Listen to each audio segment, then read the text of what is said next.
হয় এই মুহূৰ্তত মই উপস্থিত আছোঁ ভবানীপুৰ সমষ্টিৰ হুদুখাটাত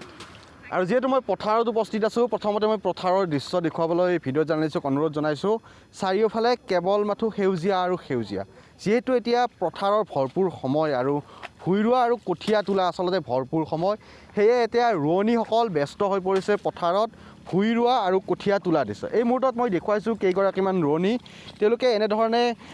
এই পথাৰত কঠীয়া তোলাত ব্যস্ত হৈ পৰিছে খুব সুন্দৰ এক পৰিৱেশ কিয়নো চাৰিওফালে কেৱল মাথো সেউজীয়া আৰু সেউজীয়া এইসকল ৰোৱনী আহিছে আৰু তেওঁলোকে এতিয়া বৰ্তমান কঠীয়া তুলি আছে মই তেওঁলোকৰ পৰা জানিব বিচাৰিম বাইদেউ প্ৰথম মই আপোনাৰ পৰা জানিব বিচাৰিছোঁ কিমান বিঘামান এতিয়ালৈকে আপোনালোকে ভুই ৰুলে আৰু কিমান কঠীয়া তুলিলে 32 বিঘা তাক 32 বিঘাত তুলিলে ৰাতিপুৱা কেইটামান বজাত আহে ইয়াত ৰাতিপুৱা 8টাত আহে কেইটাত যায় 12টা এই খোৱা লোৱা কি কৰে খাই দাই 2টা বজা আহে 2টা বজাত আহে ঘৰত ভাত খাব যায় আৰু ৰাতি 5টা বজা যায় 5টা বজাত গুচি যায় কেনেকুৱা লাগে ভাল লাগে আৰু বহুত ধেমালি হয় নহয় জানো হয় বহুত ধেমালি হয় আচলতে তেওঁলোকে যি এই প্ৰখৰ ৰ'দকো নেওচি আচলতে তেওঁলোকে এনেধৰণে পথাৰত তেওঁলোকৰ যি কঠীয়া তোলা বা ভুই ৰোৱা দৃশ্য আচলতে মই দেখুৱাইছোঁ তেওঁলোকে এনেধৰণে কৰ্মত আচলতে তেওঁলোকে নিয়োজিত হৈ থাকে আৰু একাংশ ৰোৱনী আছে মই তেওঁলোকৰ পৰাও জানিব বিচাৰিম বাইদেউ মই আপোনাৰ পৰা জানিব বিচাৰিছোঁ কিমান বছৰ ধৰি এনেধৰণে আপোনালোকে এই পথাৰত ভুই ৰোৱা বা কঠীয়া তোলা এনেধৰণে কিমান বছৰ ধৰি কাম কৰি আহিছে আমিতো বহুত বছৰ হ'ল বহুত বছৰ হ'ল সেনেকৈ হেৰি কাম কৰা পথাৰত ভুই ৰোৱা এনেকুৱা খেতি কৰি আছোঁ আমি কেনেকুৱা লাগে এতিয়া আমি পথাৰত ওলাই মানে ভাল লাগে আৰু ইয়াত গীতৰ যোৰা হয় নেকি গীত গা হয় নেকি গীত গাই নিবা কোনোবা জানাবিলাক কৰে কোনে জানে গীত গাব কোনে জানে আপোনালোকৰ বাইদেউ আচ্ছা বাইদেউৰ পৰা মই এটা গান শুনিব বিচাৰিম অলপমান যদি অলপমান দুটা লাইন যদি গুণগুণাই দিয়ে আপুনি যি জানে আপুনি যিখিনি জানে দুবুলি বাৰীয়াव अख्रांनाय दावनाय दाव माइ गायनाय मा सान्दों नोंलाय मा सान्दों ना सोरखौबा गोसोखांदों ओइ नायदे भाइटि ধন্যবাদ জনাইছোঁ আচলতে তেনেধৰণে তেওঁলোকে ধেমালি কৰে আৰু এই মুহূৰ্তত মোৰ সৈতে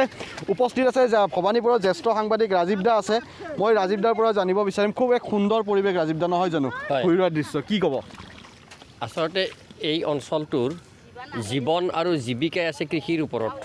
আৰু বিশেষকৈ আমাৰ বড়ো জনগোষ্ঠীয় বড়ো ভাইসকলৰ যিবিলাক মহিলা আছে তেওঁলোকে এই বাৰিষা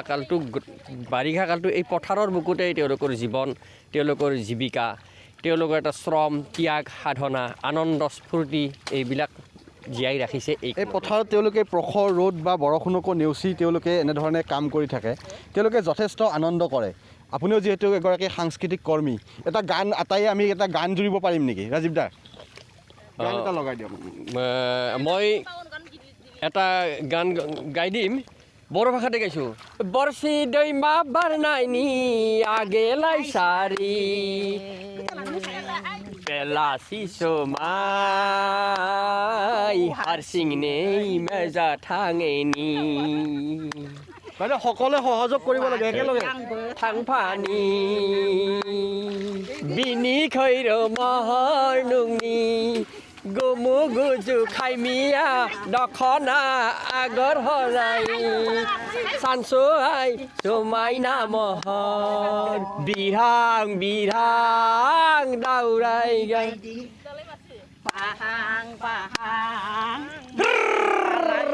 ধন্যবাদ এটা বিহু হ'ব পাৰে এটা বিহু এটা শুনিব বিচাৰোঁ ৰাজীৱ দা আমিতো বড়ো অসমীয়া কোচ ৰাজবংশী সকলো মিলি আমি অসমত থাকোঁ মই বিহু এটা মাৰি দিওঁ চনক কৰি ভাগিব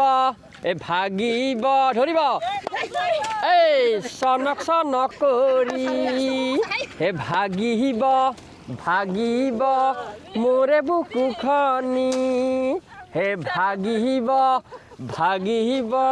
কেলৈ মোক এৰিলি